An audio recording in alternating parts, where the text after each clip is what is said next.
Hi friends, welcome to your favorite YouTube channel Civil Softwares, where you can learn all the softwares related to civil engineering. If you are new to this channel, so please consider subscribing. So let's get started.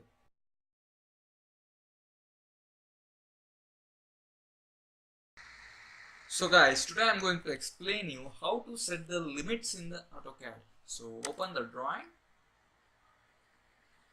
Now when you guys open your drawing, the model space will be infinity on all the four sides. The infinity on the north side, west side, east side, and as well as south side.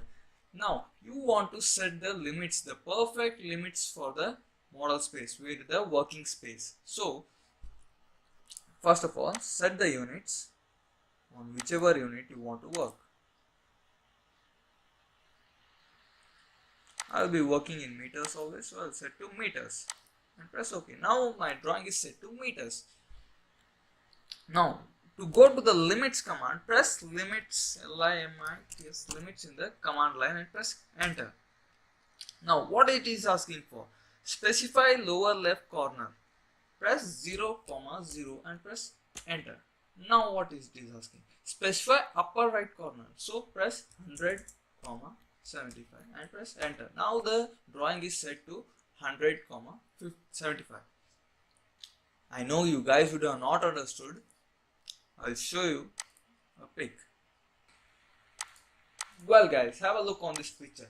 This is the screen on which we are working, and when it asks for the lower left corner, press 0, 0 always, as it is the origin point of your drawing. And when it asks for the upper right corner, I gave the breadth I gave the width as 100 meter and the breadth as 75 meter. You can type it accordingly.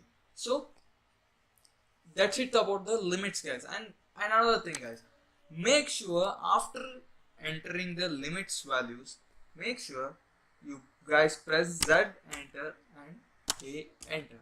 That means zoom enter and all enter. If you don't press zoom enter and all enter, your drawing will not be set to the limits. Make sure you guys press Z enter and A enter. Now your drawing is set to the perfect limits. The size of the breadth is 75 and the width of the drawing is 100 meter. That's it about the limits guys. If you find this video useful, then please like, share and subscribe, and don't forget to press the bell icon. Thank you guys.